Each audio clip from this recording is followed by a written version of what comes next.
So Sri Ramakrishna said that I piss on your Vedanta. He said, that person, that sadhu said, what is there? Everything is Brahman. That's a huge fallacy. It doesn't happen like that, because then you have the consciousness of doership. That means you have not realized. There is the consciousness of duality. The very aspect of why Vedavyasa says that if I have not taken food, let Yamuna part ways. He had fired a full meal before that. Why does he say, and Yamuna actually parts way? Because he does not have any sense of doership. No sense of kartrutva, that is the term used in Sanskrit. No sense of doership. Once there is no identification with the body or with the mind.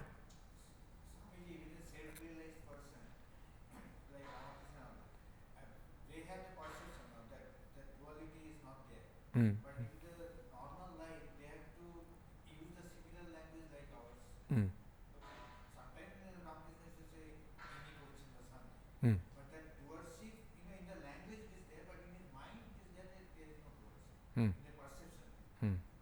So even the self-realized person also will follow the same language like ours. This again is a very interesting and highly debated question. There is a shloka in Bhagavad Gita which ends with, what is that? Shuni chaiva shvapakecha brahmane gavihastini. That is how that shloka ends. While commenting on that shloka, Shankaracharya quotes a Smriti text. Smriti is something which relates to social codes. And he says, the text says, Samasamabhyam pujayam. Means when there is a worship, when there is a puja, you call various brahmanas and then you feed them. In many pujas it happens. So while you feed, you ask them to sit on the basis of seniority. There you cannot say that everybody is one. For example, a Brahmagyani also, when in the world, when the President of India comes or Prime Minister comes, we see Yajnavalkya goes to a court of Janaka. He gives the respect which is to be given to Janaka as a king. That is maintained. So here we should understand that Advaita Vedanta, or this question of knowledge, comes only when two learned people are talking, two illumined souls are talking. Because if I am illumined, let us suppose that, because it is a very happy supposition that I have got Brahmagyana. So, if suppose I am a Brahmagyani and suppose this person is not, he is also very happy with that. So, he is not. If I talk to him in the same manner as a Brahmagyani, there will be a problem for him. There will be a serious practical problem. So, only from the level of Brahmagyana can these things be talked. But in the mundane level, that is why Shankaracharya was the first person to posit what is called Vyavaharika. Vyavaharika. So in the practical level, you have to follow these things. But I want to point out, let us not think that we are all Brahmagyanis and for practical purposes we are doing this. Yes. If you have the knowledge, you will know for sure. Why? Vidyante hridaya grantihi chidyante sarva sanshaya. The scripture says that once the hridaya granthi, that is the knot of the identification between the jiva and Brahma, that the chit jada granthi, non-identification between jiva and Brahma, or the identification between the material and the conscious, chit, conscious, jada, material. This identification, you identify yourself with the body which is unconscious or which is material, jada. So this knot, vidhyante, is broken, untied. Chidyante sarva samshayaha, and all doubts are dispelled. This is what the Upanishad says.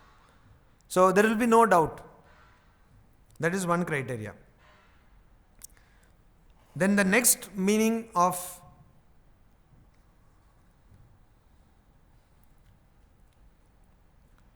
Shabdhartam arambanam tu karmanam samamnaya samaptau Veda Shabda. You see, this is again another school of thought. There are 6 means of knowledge in our scriptures, 6 methods of knowledge. So, the best one of the methods is seeing. So, here it is told that Veda is one method of knowledge. That which you cannot see, if it is told in the Veda, then you should know that it is true. For example, by performing this sacrifice, whether I will go to heaven, how will I know? How do I know? Because I cannot go to heaven before dying. And after that I cannot see. So how do I know? So I believe that I know only because Vedas tell that. So anything which I cannot know by the other means of knowledge, I know through Vedas. That is what is told here. Then another very simple definition which is given by Shabara Muni, who has, Sayanacharya, who has written the biggest commentary on the Vedas. It is this, Mantra Brahmanayo Veda Namadheyam. The combination of mantra and Brahmana, what they are, we will come to later on.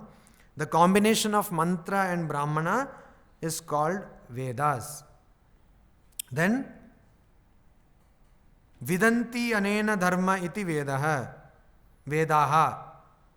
By which dharma is known, that is Veda. So, what I will do is I will give you these slides, print out of these slides. Will that help? So, I will give you that, so you can go through it. Vidanti anena dharma iti Veda. Do you have any questions? Vedas, what we were told in the previous classes, is supposed to have been revealed. Yes. Apaurusheya. Yes. So somebody should have documented it. Yes. Divine form. Yes. And they had this kind of wireless technology and they heard this and documented. So that revelation would have happened only after realization. Exactly. That is why rishis they are called. Swamiji says rishi means mantra drashta, one who has seen mantras, seers of knowledge. We will come to that, all that. We will go in detail how Vedas came, what are the different kind of Vedas. See, I believe in slow process, slow person. Any questions? No question? Yes? When you started, you said Veda is verifiable truths. Just few minutes back, you have said that we don't know if we practice something. No, that particular thing. Will go to heaven or not, we do not know. No, that particular thing is not known. That is, by practicing, whether by doing this particular sacrifice, whether we will go to heaven or not. But what they say is, if you practice all those things which are given in the Vedas, even after death we will remember. That is the answer given by the Vedas. Even after death, you will remember. Then you will remember that because you practiced Agnihotra, you attained heaven. That is how you will verify. Because there is the concept of Jati Smara. You remember all the births. But that is one aspect. Most of the aspect, that is why Swami Vivekananda said, don't bother about these things, rituals. You concentrate on the Upanishads. Upanishads always talk about knowledge. We will also study Upanishads. They do not talk about actions, rituals. They talk about knowledge. And that knowledge you can verify even in this very life.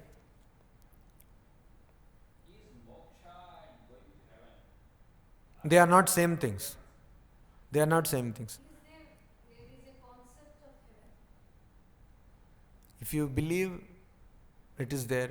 But there is definitely a concept of heaven. Some people say that heaven is not there somewhere in outer space because we have gone till Mars and seen that there is no heaven. But heaven is a state of existence. It can be here also. No, that means when one can realize Brahman means No, no, no, no, no, no, no. Heaven is, even when you are in heaven, you are bound. You are not liberated. You have not moksha. That is why in Bhagavad Gita, the Kshine Punye Martya Lokam Vishanti. Once your credit balance in account comes down, you have no credit card purchasing limit. So you go to pantaloons and you don't get pant. You come out without any pant. So you do good actions, you have credit balance. Bad actions, negative balance. So if you have more credit balance, they may select you. Now there are a lot of selection process. Then interviews, there group discussion is there. Slowly, suppose one is moving forward and slowly trying to get. That is called Krama Mukti. That is called Krama Mukti. First you go to one loka, then from there you get promotion, no, deputation, departmental promotion. You go to another loka, then another department. Like a person joins as a. No, no, no, no. It is a loka. No. If you come back, then again the whole thing starts again. So you have to. But there can be, change. Suppose we have become just a teacher, you have become a monk. So That way it is happening. But Krama Mukti, what they say, scriptures, what they say is, you have so many lakhs and lakhs of births. You were some amoeba or some kind of bacilli, and afterwards you now become a wonderful person. Now, then you will become more wonderful person. Then finally you may be getting a posting in heaven. Then heaven they may give you kitchen department because you may be a good cook. And slowly then administration like that. Then Brahma Loka. Then you will be creating everybody. Then Hiranyagarbha. That is the final. Then after Hiranyagarbha you will get moksha. This is called Krama Mukti. But once you go to that loka, if you again come down, then that means your credit balance is exhausted. Then again you will have to strive to go to that loka. Are you getting the point? There are two types of mukti broadly. One is Krama Mukti and one is Videha Mukti. Krama Mukti is when you have to go to different lokas. And Vida Mukti is when you suddenly attain realization, which is called Jivan Mukta also. You attain realization here itself. You don't need to go to any lokas. That is like you can either appear for the IPS examination or you can become a constable and become a. So it depends on your caliber. They are used synonymously. Sometimes Videha Mukta is also used for people who get Krama Mukti. But actual term is, proper term will be Jivan Mukta. Because you see, why Videha Mukta is also used for Jivan Mukti is that these Brahma, Indra are also Dehas. They are also Dehas. Only subtle bodies, Sukshma Sharira. this self-realized person, then what happens to him? That he's not going to heaven or anything. No. Holy Mother says very eloquently again that is what happens. Does he grow two horns? No horns are grown, but his perspective changes. His or her perspective changes. Suddenly you understand that. I will give you a very ordinary example, you will understand. Children of small age, say 2 years or 1 year old child, does not understand any difference between the genders. Mostly they do not. So for them a naked man and naked woman are same. But after some age, particularly after puberty, the whole thing changes. Mother is different, girlfriend is different, and something like that. Sister is different. Is it not? Why? Did the world change? No. Only the perspective changed. Similarly, when a person attains self-knowledge, the perspective changes. Right. But while actually I am not believer of heaven or hell or something, self-realization, it means something. It makes more sense. Yes. Yeah, it makes a sense. But heaven, hell, Doesn't make sense. I also don't believe. I don't believe. And another thing why I don't believe is because I get more hellish experience here itself, so I don't believe. This whole concept of heaven and hell, are they there in Vedas or Upanishad? I don't think. When asked about, in Upanishads it's also talked about, yes. Because Upanishads is part of Vedas, so in many Upanishads they talk about Swarga. Shraddha, whenever the concept of Shraddha comes, It is heaven. then automatically duality remains because I have a desire to go to Shraddha. Exactly. So Upanishad do not say that Swarga is the ultimate. Indra and everybody is bound. It is some good deeds. That's all. It's like you have Nano, I have Mercedes. That's all. Then it's a question of It is a bondage only. So it's a bondage only. Huh. We should not be looking for Swarga, no. no, absolutely not. Swami Vivekananda says that shackle is a shackle if it is of iron also or gold. Chain is a chain. It is a bondage. So better thing is that you do something here in this life that you do not have bank balance both negative and no loan balance also. Plus minus nothing should be there. How do you do that? You constantly meditate that you are not the doer.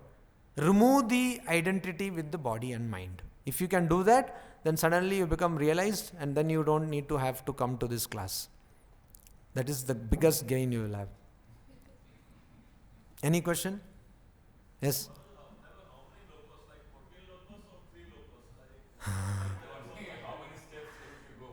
In Puranas, they talk about 7 lokas up and 7 lokas down, but honestly, I am not bothered about these things. I believe in that shloka of Gita, Ihaiva Tairjita Sargaha. Here itself, you detach yourself with all kind of attachment. Because now, by God's grace, I have come to know that ignorance is there. Earlier I was oblivious of ignorance. How many of you have seen Matrix? Only this much. How many of you have not seen Matrix? Oh, very sad, very sad. At least see the first part. You have not seen Matrix? You? Too much of study. Because this Matrix, the directors and producers, they openly told the press that they were inspired by Advaita Vedanta and they made the film. And the first film is wonderfully done and the later 2 films are hopelessly done, so don't see those films. First, Matrix. So Matrix, there is a scene where a person takes a piece of beef and says, ignorance is bliss.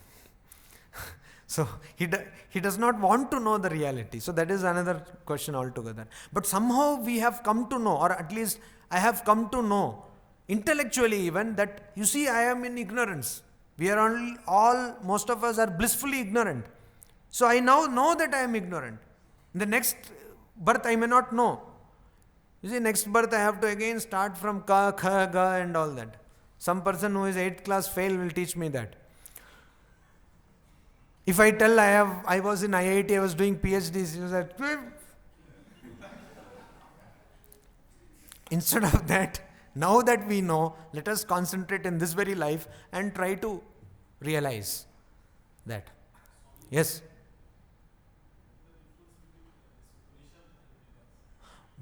Vedas have 3, we will come to that, but I will tell you. Vedas are broadly classified based on the text into 3 sections. Samhita, that is the prayers, hymns, Samhita. Then Aranyakas or Brahmanas, the place where rituals are explained, rituals. Then Aranyakas, the place of the section where knowledge is explained. So usually in the beginning part of any Veda, Samhitas are there, all prayers. Then comes Brahmanas, where Vedic sacrifices, rituals are explained. Towards the end of the Vedas, Aranyaka. Aranyaka means from Aranya, that is forest. So it is forest knowledge, Aranyaka. There knowledge part is explained. So Upanishads form part of that final part. And Upanishads talk only about knowledge. In some cases, some Upanishads also fall in Samhita portion or some fall in Brahmana portion, but always Upanishads talk about knowledge. Any questions? Yes?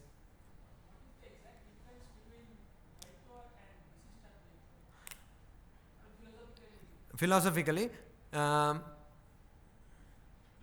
actually, Vishishta Advaita is closer to Advaita. That is why it is called qualified non-dualism. There is a small change, qualification. What is the qualification?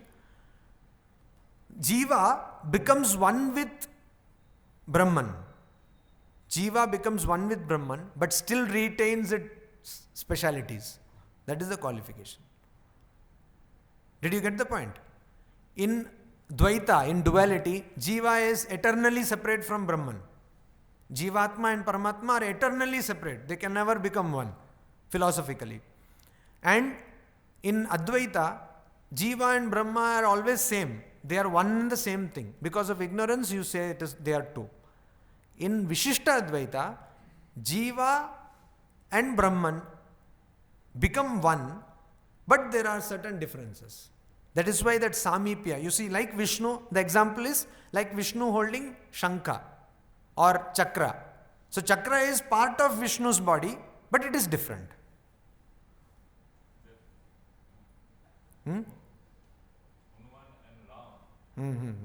That, yes.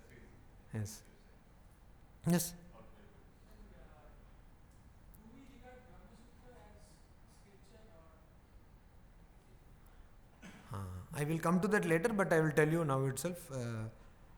We have something called as Prasthana Traya.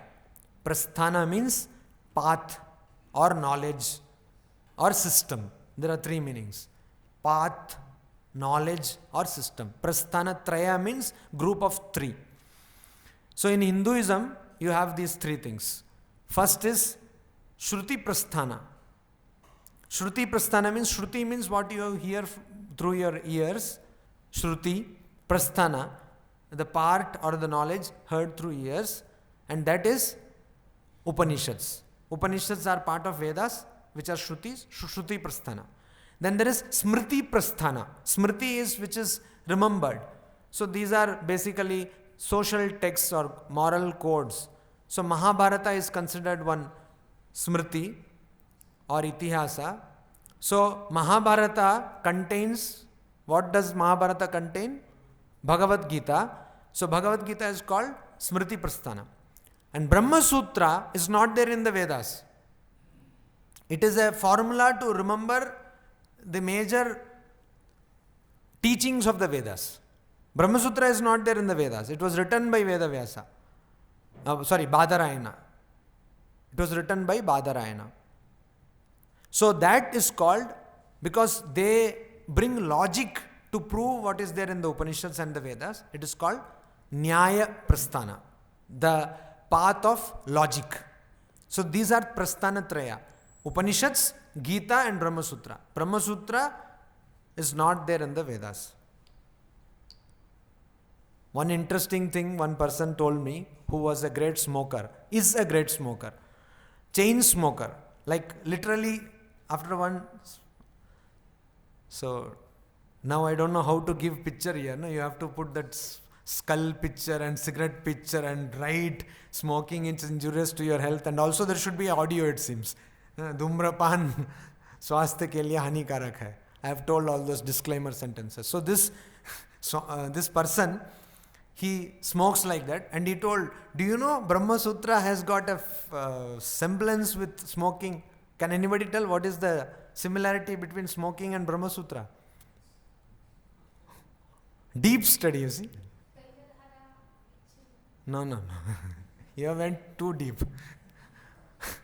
The number of sutras in Brahma Sutras are 555. 555. 555? You're not a smoker. 555 is a brand of a cigarette. No questions. No questions. Okay. It's going to Vaikuntha same as getting moksha. Yeah. According to dualists, yes. Vaikuntha Loka Prapti means, according to Vaishnavas, Gaudiya Vaishnavism particularly, Vaikuntha Prapti means attaining moksha. You don't need to take any birth. No. Heaven is not moksha, na? Heaven is not moksha. So in Ramakrishna traditions, we have changed Vaikuntha Loka to Ramakrishna Loka. So we believe if you go to Ramakrishna Loka, yes, you have any question? So just go through the commentaries of Acharyas and try to inculcate the spirit of imagining questions. Huh? Swamiji, in Bhagavad Gita, when Krishna says Sarva Dharma Paristhakya Mamekam Sharanam, so does he mean when surrender to me, Sharanagati? Is it same as realization of Brahman? It depends on how you look at it. If a dualistic commentary will say what you talked about Vaikuntha Loka Prapti, okay, fine. And Advaita Vedanti will comment it as, yes, you understand the identity of Jivatma and Paramatma. Mamekam Sharanam Vrajaya. Instead of having the dualistic concept of body and body-mind complex, you leave that dualistic thinking and Sharanam Vrajaya. You understand that only Brahman is. Yes?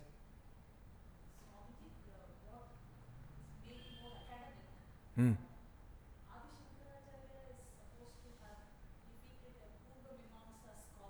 Hmm. Hmm.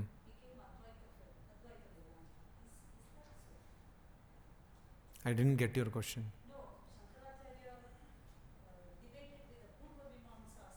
Okay.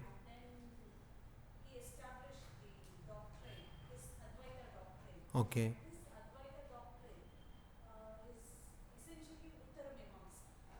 It is not like that. Actually, Purva Mimamsa, Uttara Mimamsa were not established by Shankaracharya. Uttara Mimamsa was there even before Shankaracharya, which was established by Badarayana. Badarayana was the person who started Uttara Mimamsa. Purva Mimamsa was established by Jaimini. Shankaracharya could not have met both these people. They were much ahead of his time. And Badarayana, it was called Uttara Mimamsa or Vedanta. Purva Mimamsa was started by Jaimini.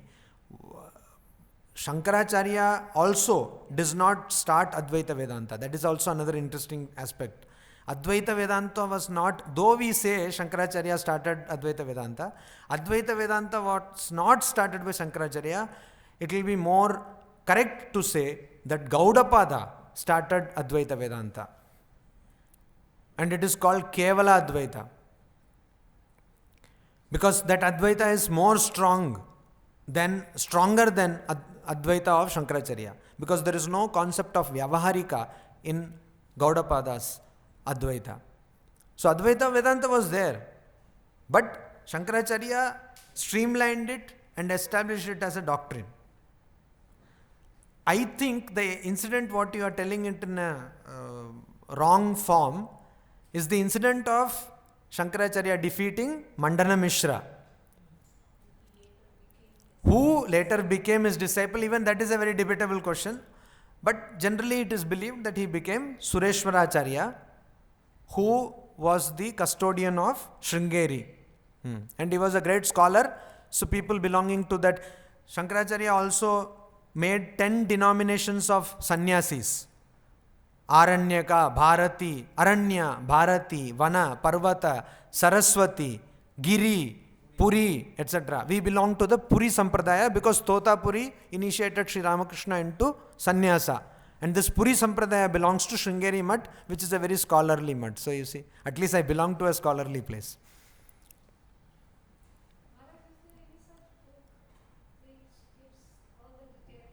Of? Which history? No, it is obviously No, which history? that is that how this our Hinduism has started and how it's coming and what are this. Not one book does not have, at least to my knowledge, not one single book does not have. You need to read at least 2 books. One is Hinduism at a Glance by Swami Nirvedananda. It's a wonderful book. And then Shankara Digvijaya. Because these things of the creation of all these things do not find a place in that book. Shankara Digvijaya, it's originally in Sanskrit text translated by Swami Tapasyananda. It is the translation of the Shankara Digvijaya. Any questions? Yes? Jainism, Mahavira says that there were 23 Tirthankaras before him. He was the 24th Tirthankara. Similarly, Buddha says that there were many Bodhisattvas before him. He was the bodhisattva who actually propounded it. So we cannot say that the knowledge was started. As in Hinduism, we don't say that Vedas were started or something. It was already there. That means there were so many of these people before, so many Tirthankars were there before. So it is a very long old tradition. Swamiji says that the Buddha which we find is the most gross representation. He had a gross thing, that is why he could teach. And all the other people much more evolved and they were subtler, and that is why they did not teach.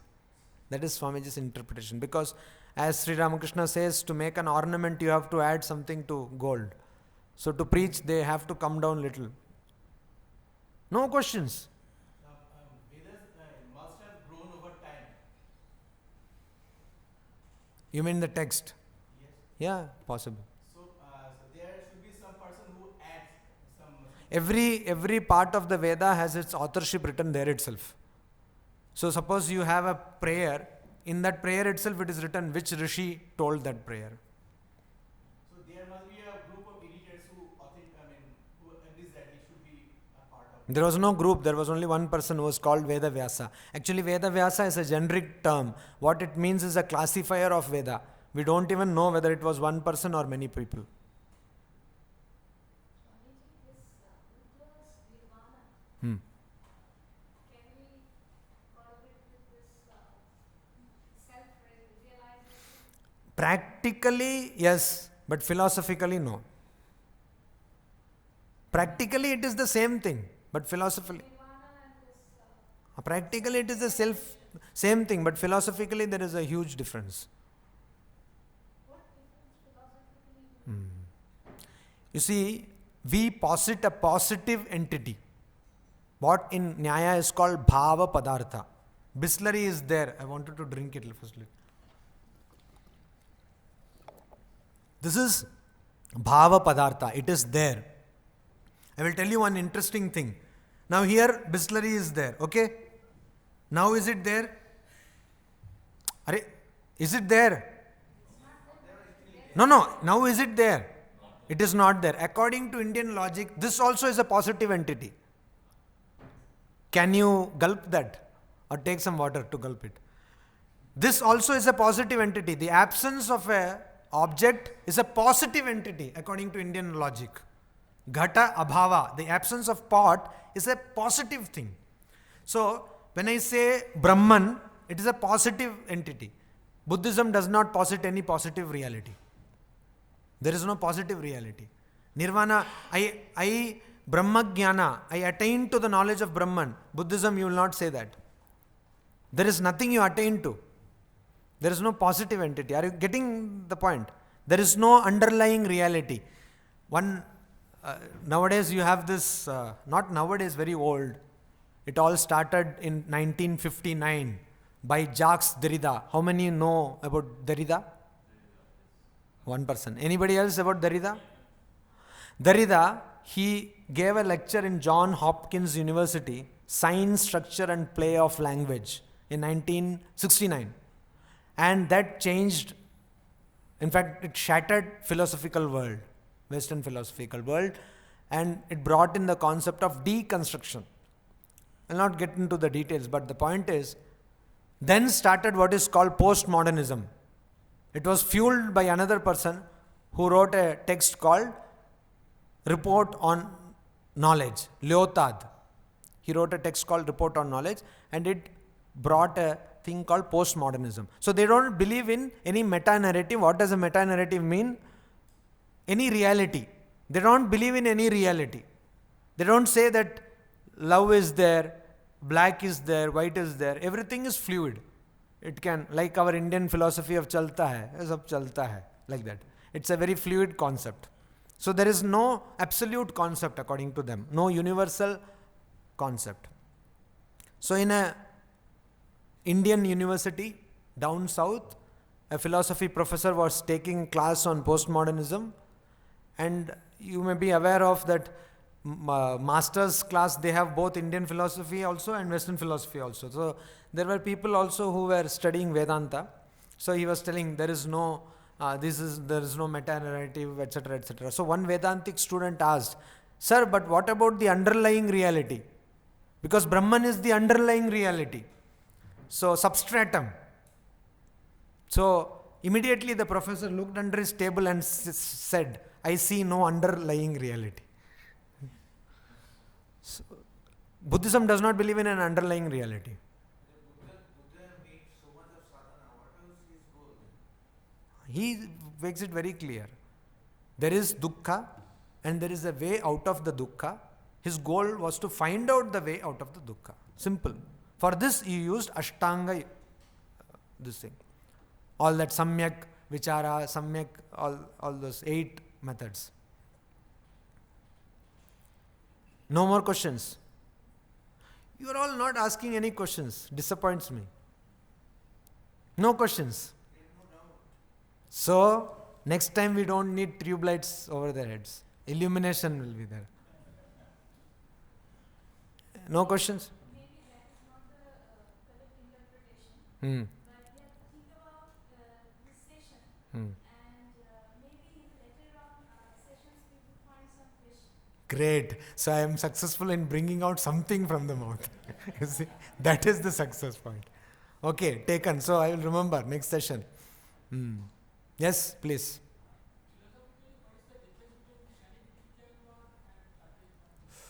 Shanik Vigyanvad and Advaita. Oh, very. You have gone into deeper waters. Actually, when you are asking Shanika Vijnanavada, then you cannot say Advaita because they are not on the same level. Are you getting my point? Buddhism and Advaita Vedanta are on the same level. But when you say Shanika Vijnanavada, then you have to come down. Whether you are talking about Vivarana school, Bhamati school, all that. Because Advaita Vedanta also has got further classifications. But I will just answer, I will give you a simplistic answer. It may not be philosophically accurate. Shanika Vijnanavada, as it says, it is what is called as stream of consciousness. Are you aware of that? Stream of consciousness. This, every time you see this Bisleri bottle, it is produced. Every time you see this Bisleri bottle is produced. So it is not that once it is there and you see it. That is called Shanika Vijnanavada. So everything which you see is produced then and there. So I meet a person, 10 times if I meet, 10 times that person is produced. My ignorance or whatever produces it. That is Shanika Vijnanavada. Advaita Vedanta says that there is one reality which is mistaken to be multiple.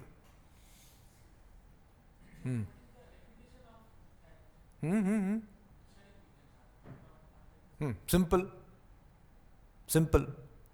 Advaita Vedanta's classic example you have to remember is of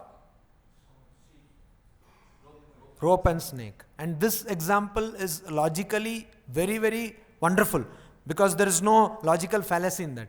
So there is a rope and there is darkness and you mistake that rope to be snake. Okay. Now Advaita Vedantin will say, Bisleri water bottle was there and you say that you see it every time and every time it is produced fresh. First objection. It is very scientific objection. How does it produce the same kind of Bisleri water bottle? If there is no connection between the earlier knowledge and the next knowledge, how is the same kind of water bottle produced? First. Second, when you say that it is produced, that means you are telling, in fact they say that it is produced out of nothing. That is the place where Brihadaranyaka Upanishad Shankaracharya defeats. He says, okay, where from it is produced? From Shunya. How can you produce it from Shunya? What Shankaracharya asks is, Acha, this is produced from Shunya. Okay, who tells it that it is produced from Shunya? Then I say, my Buddha says, where is Buddha? Where is he produced from? Shunya. So he is also Shunya. So everything is Shunya. That's all. Gone. So there is no cause from which you can produce it. And it is absolutely nonsense. So Shanika Vijnanavada is defeated that way. See, I don't say that there is nothing. I don't say there is no reality. What I say is there is a reality and I perceive it wrongly. Simple example, you have that classical example we are taught in primary schools of a disc having all those spectrum of colors, and you revolve the disc and it appears as white. But it is not white, it's optical illusion. What? Ajnana is what? Optical illusion. It's optical illusion. I see different bodies, some well dressed, some ill dressed.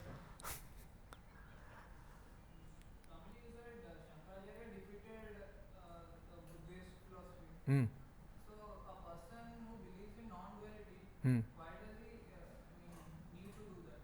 No, this is only philosophical exercise. Philosophical exercise. Yeah. For example, you are a scientist, right? Do you consider yourself a scientist? No. Okay, technologist? No. No, actually. So suppose there is a scientist. So what are you? What do you study? Architecture. Oh, architecture. So you have your own idea of, say, a design. Okay. You have your own idea of design. You have, definitely you have seen the movie Fountainhead. You have read the book. So what happens in that book? That person has to impress upon others the utility and the viability of the design. Is it not? That has to be done. When that person has to do that, automatically the person has to refute other people's theories. Is it not?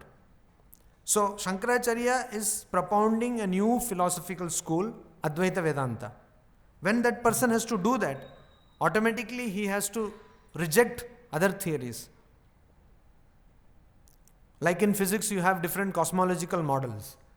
So one cosmological model, if I have to say that this is the cosmological model, I have to automatically quash. In that book, Fountainhead, the person Howard Brooke, actually he doesn't preach his design. And the second thing is... No, the other person does. The other person does. I'm talking about the other person. how is that person who does that believer in non-dualism? No. He is not believer in non-dualism, but he is believer of that utilitarian design, right? That is what the design is all about. Changing from Gothic structures to utilitarian design, right? That is what Fountainhead talks about. But he believes in that design, right? I'm just giving you an example. I'm not telling he is Advaiti. I'm saying that as he believes in that utilitarian design, and to prove that utilitarian design is the design, he has to argue with other people. Similarly, Advaiti has to do. Did you get the point? Why does he need to prove that? Acha. Can anybody help me? Yeah, because you told us that in that particular time, Shankaracharya needed something to do. This other. See, Shankaracharya saw, see, I need help now and then. So thank you for the help. Shankaracharya saw that at that particular period in Indian history, this philosophy was necessary. Because in Shankaracharya's time, people were doing a lot of ritualistic worship. And they were getting involved in all kinds of, dirty rituals and weakening rituals. So he saw that this kind of philosophy, which is strength-giving philosophy, is necessary. And so he propounded Advaita Vedanta, and he streamlined Hinduism. He made what is called Shanmata. He brought the worship, categorized them into 6. Worship of Ganesha, worship of Surya, worship of Devi, worship of Shiva, worship of Vishnu, and then another one, worship of this Subramanya. 6 Shanmata Sthapana he did. And he also classified all the monastic traditions. That he did so that there is a consolidation of the religious practices. And then he had to make this Advaita Vedanta. So that is why he rejected. You can do this in 2 ways. Either you establish your theory, automatically other theories are rejected. Or to make it more perfect, you establish your theory and then start rejecting other theories. So, okay. So, next time. Maharaj, now this is the last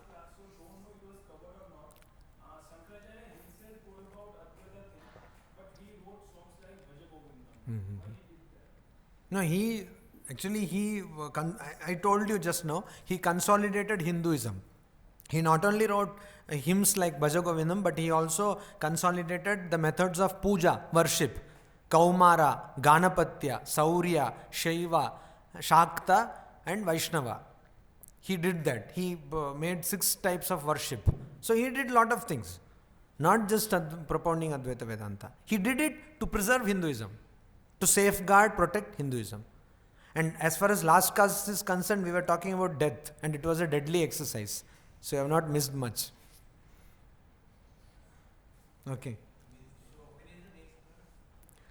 So we will come to that. Actually, there is a serious problem about this class for anybody, most of the Swamis, because we have to commute a long distance. 3 hours coming, and while going that Kolaghat bridge, it is a real nuisance. And 4 hours it takes, so 7 hours. Then here we have to spend some time. So it almost 10 to 11 hours go away. And almost all the Swamis who come here, they are very busy otherwise. So, when Atma Priyanji told me, that's what, when Atma Priyanji told me that you take this class, so I was thinking, because I want to really come here and discuss with you. So I suggested to Professor Mandal if we can do it through Skype. We can, I think, because Atma Priyanji takes classes at 5 locations using that EduSat. We have a uplink in university. We don't need that kind of hi-fi stuff. Ordinary Skype, I think, can be done. Yeah, we can do. No, yeah. Actually, what happens is what you have just now heard, it's becoming extremely time consuming and difficult for them to come every week. Getting really busy, I mean, there are other things to do. So this idea was floated that we'll do it, Maharaj will come once in a month and other 3 days, 3 Wednesdays through Skype. I thought, okay, fine, let's go. Maharaj also knows probably, but sometime back, Atma Priyanji Maharaj, he rang me up. Actually, I was too ringing up, telling him that this is the arrangement we are coming to. So he said, fine, I'll just add to what he said. He said, look, firstly he said, I mean, this interaction, face to face, I call interaction, it cannot be, it simply cannot be replaced by anything, especially for such classes. Had it been some physics class, probably could have been, but not for such classes. But since there are no other mechanism available, I mean, it's becoming, otherwise what is happening, Maharaj also felt, first we thought that once in a month, then 3 weeks will be off from this topic. Something will come in between, that will not be proper. So what? So it will be worthwhile even through Skype. So that's what has been thought of through Skype. Can it be held in one place? Yeah. 1 minute, yes. One place. And what we'll be doing here is Maharaj will be sitting there in the ashram. Instead of Maharaj is sitting here, virtual thing you will see in the screen, and he'll be seeing us there generally. No, what we need is, technically we need a this kind of camera, and which will have a wide angle, whole audience can be seen. We can go to see that. You have any webcam, then Not that, you can go there, right? I know, we can, but one thing I'll tell you, changing the venue, firstly the entire thing is going virtual, changing the venue also I do not know. Secondly, then again we will become, when they have class, when we don't have this, auditorium is fully booked for us. Those advantages there. And lastly, let me tell what Atma Priyanji said. He said that, have you heard of one thing? I said, what? Maharaj, he said like this. I mean, some teacher came and said that, look, I am taking only hardly few students in the class. now great technologies are available. So this kind of technology was implemented, and he found that there is quite enthusiasm. Quite many people are attending through so-called this Skype video conferencing and all that. And then slowly he observed. It's a joke, of course. Maybe partially true. Slowly he observed that the classrooms are becoming very silent. I mean, previously he used to also get the feedback, the noise that the classrooms are getting silent. Then one day he inquired, what happened? Then the student said, no, sir, things are going absolutely fine. Classes are being attended by the laptops. Classes are being attended by the laptops. I mean, classes being taken by the virtual teacher. So the classes attendance has become virtual students. Laptops are virtual Okay. Anyway, so we'll have with Skype. We will actually, what we will do is, with all this, having told all this, I am very wary of Skype for one reason. As you know, this kind of interaction may not be possible. Like I can't see who is yawning. All these critical things I will miss out on. And then I cannot say, hey, you ask some question. This personal touch will go away. That is one problem, a big problem. And another thing is, I don't know how much technically it will be feasible. As she said that the connection will be slow and all that. That is again one aspect. Though we have a good connection, and I believe here also. Connectivity is there, and if you use the web, I mean, Broadband connection. what we have here, actually, what we'll be doing, I mean, in this Week. Wednesday, most like We will have to check. in this, probably Monday, Sunday, or Monday, some such day, because I'll not be there tomorrow. We'll check. We'll check. Trial run and see. Because through Skype, nicely, people are organizing interviews and meetings going on. I mean, not bad. Not bad. Seminars and meetings. We're having meetings through Skype. And having told all that, I will try my best to come as many Wednesdays in a month as possible. One more thing. I mean, this month, No. two more Wednesdays. Not this month, next month. This is what, September. No. What I am saying, this month, all the Wednesdays will be through Skype, virtual. Or I will come, either of those. We'll see that. Next month, October 1st to Wednesdays, some other Swamiji will come. We have seen him, Sarvapriyanandaji Maharaj. Vishnu Maharaj. He will come from he is Training center, yes. the training center. So he will take a small text, that is what decided, something which he can finish in 2 classes or something. Because I talked with Atma Priyanji. Now you see what has happened is, you will also agree. We were actually doing it like tennis. Somebody was handing over the ball to somebody and Mukti. So in between, the longest stint was, to begin with, was by Samarpananandaji. And then for some reason he could not. Then there was like juggling. Atma Gyanji came, I came, and Atma Priyanji came, and it was going on. Then Subramanya Maharaj, that Tattvamayanandaji, he started coming. Then he was posted to San Francisco. Then Shuddhidanandaji used to come. So with this Shuddhidanandaji, one thing which you would have felt is, you have taken up a text and finished that text. So that gives a kind of fulfillment, is it not? Though you would not have understood anything, but still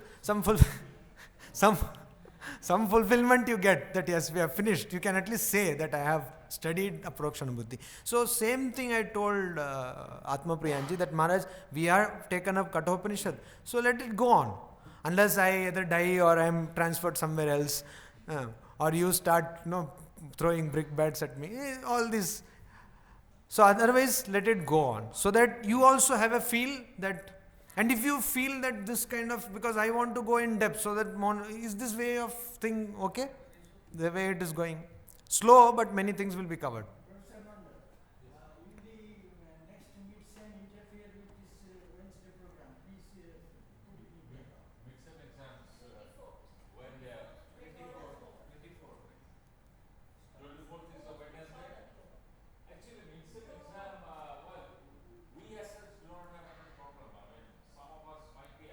No, 24th is not a Wednesday. 12th, 19th, 26th. No, exam is starting on 24th. 24th September, Ah, 26th is and yeah, 26th is a Wednesday. Ah.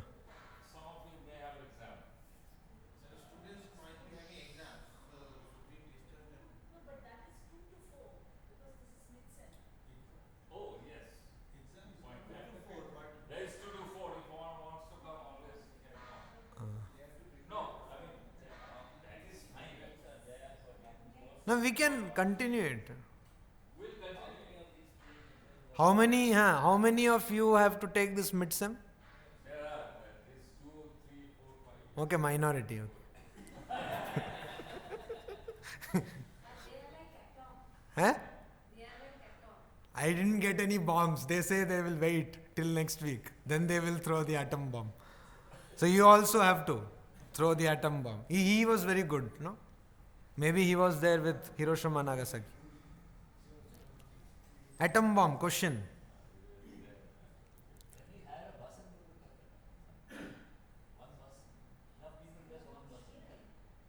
Will that be practical? I don't know. I actually thought about that. But it will not be practical. No, that because you see that's traveling. Then you will have to give 11 hours. That will be even more difficult. Now it is One person. one person running for us. Number of man hours lost will be more. Oh, Baba. See, it's a number of man hours. HRA thak. Our thing is like this. We started this. We never thought that it will be able to sustain for such a long time. So here the objective is to listen to this. All these scripture things.